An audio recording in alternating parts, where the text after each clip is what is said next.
छठ महापर्व को लेकर सरकार की ओर से जारी गाइडलाइंस का विरोध तेज होता दिख रहा है। बीजेपी नेता इसका विरोध करने तालाब में उतर आए। इस विरोध में रांची सांसद संजय सेठ, हटिया विधायक नवीन जायसवाल, रांची मेयर आशा लकड़ा और डिप्टी मेयर संजय विजयवर्गीय शामिल हुए। तालाब में उतरकर उन्होंने सरकार द्वारा छठ पर्व को लेकर जारी गाइडलाइंस का विरोध दर्ज कराया।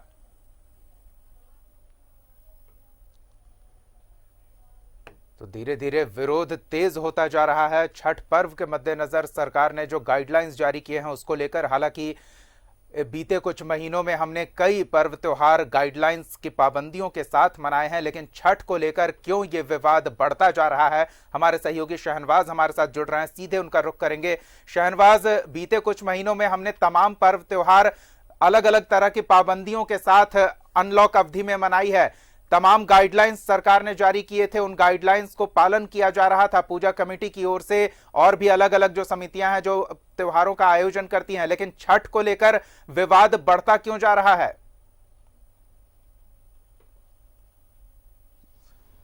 देखिए, अगर हम सीधे सीधे बात करें बिल्कुल साफ गोई से, तो चुनाव हुए हैं, बिहार में भी हुए और झारखंड में भी 2 उपचुनाव हुए हैं जी। और उपचुनाव में रैलियां हुई हैं, कैंपेनिंग हुई है, जुलूस निकला है, विजय जुलूस भी लोगों ने निकाला है और कहीं पर भी किसी के मुंह से ये आवाज़ नहीं निकली तब कि कोरोना हो जाएगा, कोरोना संकट है और चुनाव नहीं होना चाहिए। चुनाव तो चूँकि एक प्रक्रिया है सरकारी और राजनीतिक संवैधानिक सब तरह की, तो लिहाजा उसमें बिना किसी सोशल डिस्टेंसिंग के फार्मूले के तहत आपने देखा कि किसी ने भी कोई आवाज़ बुलंद नहीं की, किसी ने विरोध नहीं किया इसके खिलाफ और चुनाव हुए।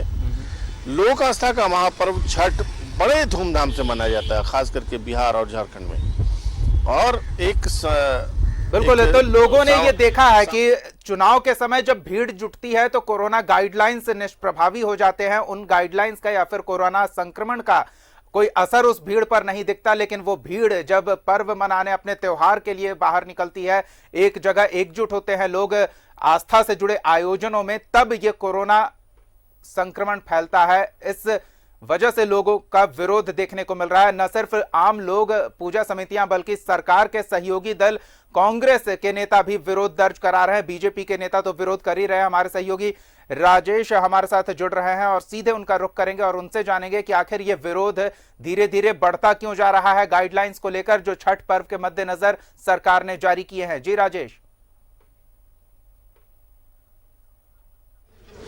देखिए, अनोखा प्रदर्शन, विरोध प्रदर्शन जो बीजेपी के जनप्रतिनिधि नेता ने किया अभी जस्ट खत्म हुआ है। ये बटम तालाब में इन लोगों ने लगभग 1 घंटे तक विरोध प्रदर्शन के प्रतीक के रूप में जल में योग का इन्होंने नाम दिया और ये सरकार को संदेश देने की कोशिश की कि जो निर्णय लिया गया है महापर्व छठ को लेकर वह बिल्कुल गलत है और अव्यावहारिक है।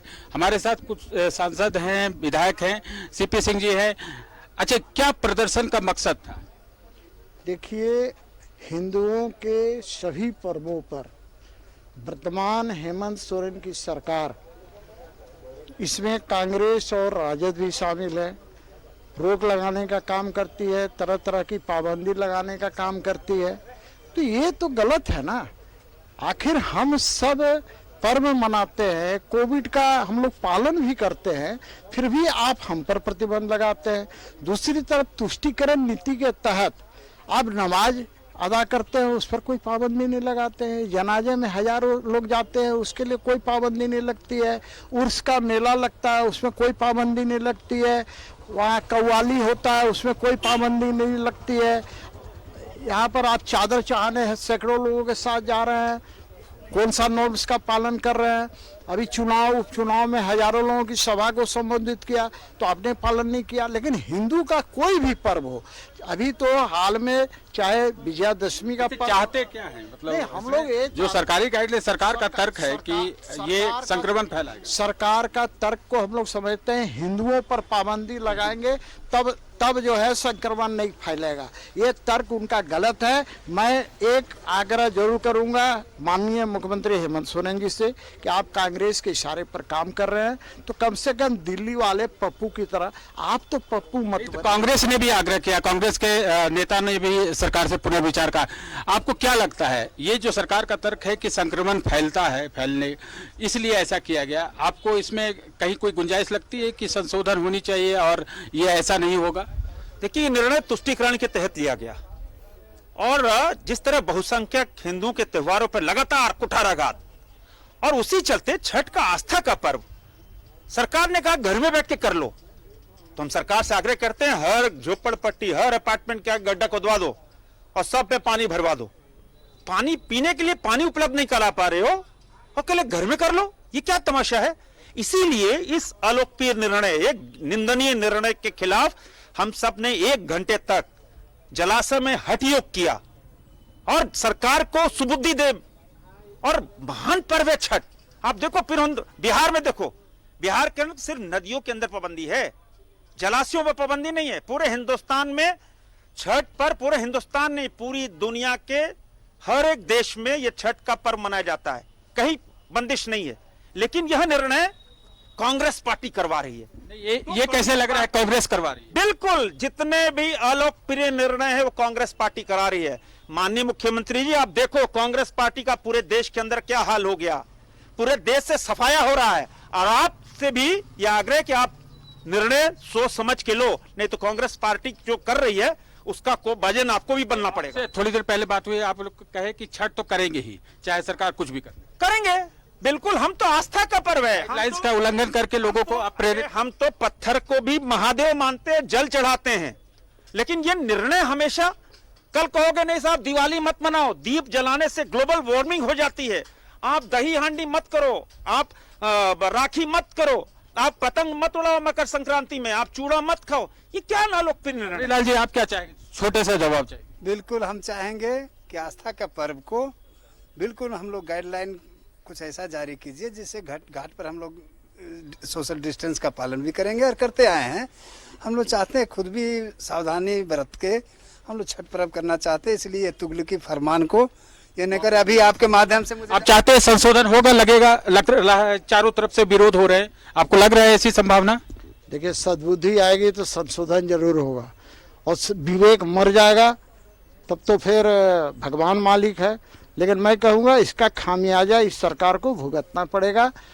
कांग्रेस के चक्कर में पड़ेंगे, जहाँ जहाँ कांग्रेस के चक्कर में, चाहे यूपी में अखिलेश पड़े गए, बिहार में गए, हर जगह कांग्रेस के चक्कर में जा रहे हैं। हेमंत जी भी, आप भी चल जाइएगा। इसलिए सद्बुद्धि। कांग्रेस के नेताओं ने भी आग्रह किया है सरकार से, जेएमएम के नेताओं ने भी किया। तो क्या जनशक्ति के आगे, जनशक्ति का विरोध आज सुबह से ही जब निर्णय लोगों को पता चला, चौराहे चौराहे, गली गली, मोहल्ले मोहल्ले विरोध प्रदर्शन शुरू हो गया पूरे झारखंड के अंदर। झुकना पड़ेगा जनशक्ति के आगे। तो ये विरोध प्रदर्शन, जिस प्रकार का इन्होंने अनोखा प्रदर्शन किया है तालाब में, इन लोगों का कहना है कि सरकार को झुकना पड़ेगा, नहीं तो लोग में कहीं न कहीं इतना असंतोष उभरेगा कि सरकार की सेहत पर खराब असर पड़ेगा। बिल्कुल, धन्यवाद राजेश। इन तमाम बातचीत और जानकारियों के लिए हमारे सहयोगी शहनवाज जुड़े हुए हैं। सीधे अब उनका रुख करते हैं और उनसे जानते हैं कि बीजेपी तो विरोधी दल के तौर पर चिन्हित है, तो उसका विरोध सरकार ये कहकर टाल सकती है कि नहीं, वो स्वाभाविक तौर पर हर फैसले का सरकार का विरोध करते ही हैं, लेकिन आम लोग विरोध के लिए उतर आए हैं, पूजा समितियां विरोध के लिए उतर आई। और हमने दुर्गा पूजा, दीपावली और उससे पहले के तमाम त्योहारों के दौरान देखा था कि पूजा समितियां बयान दे रही थी कि हम सरकार का सहयोग करेंगे। लोगों से भी आग्रह किया जा रहा था कि वो गाइडलाइन का पालन करें, लेकिन छठ पर्व के मद्देनजर जो गाइडलाइन है उसका विरोध धीरे धीरे बढ़ता जा रहा है। शहनवाज, आप जो विषय बता रहे थे कि लोगों ने भीड़ देखी है चुनाव के दौरान और अब सरकार की पाबंदियों को लेकर वो संतुष्ट नहीं है, साफ तौर पर सरकार को पुनर्विचार करने की आवश्यकता महसूस हो रही है, क्या कहेंगे? जाहिर है, सरकार के अपने धड़े झारखंड मुक्ति मोर्चा के महासचिव विनोद कुमार पांडे ने भी मुख्यमंत्री से मुलाकात करके इस पूरे के पूरे गाइडलाइंस में कुछ संशोधन की मांग की है। जाहिर है, सिर्फ झारखंड मुक्ति मोर्चा के अंदर भी मंथन चल रहा है, सरकार भी मंथन कर रही होगी। जो गाइडलाइंस जारी हुए हैं उसके अनुसार जो बातें हैं वो तो आपने समझ ही ली होंगी और जनता भी समझ रही है कि जलाशयों में नहीं जा सकते हैं। जाहिर है एक जो परंपरा के मुताबिक जलाशयों में लोग जाते हैं, डैम्स में जाते हैं, तालाब में जाते हैं, तिल रखने की जगह नहीं होती है जी।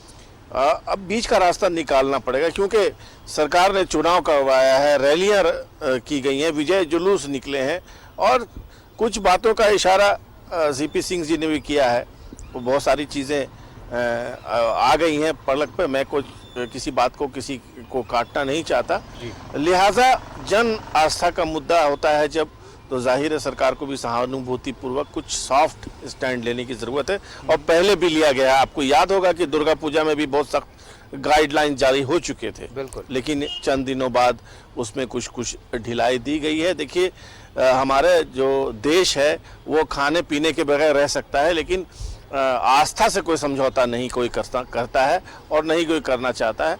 और छठ पर्व का जहाँ तक ताल्लुक है, आप देखें कि परिवारों का जुटान होता है, लोग एक जगह जमा होते हैं, वो मन्नतें होती हैं उनकी कुछ, और बहुत ही कठिन व्रत करती हैं महिलाएं, उसमें पुरुष जो भी छठ का प्रण करते हैं वो किसी भी हालत में उनको इस तरह से हतोत्साहित होता हुआ महसूस होगा। और जाहिर है जब तमाम चीजों में समझौता हो सकता है, चुनाव हो सकते हैं, चुनावी रैलियां रखते हुए तो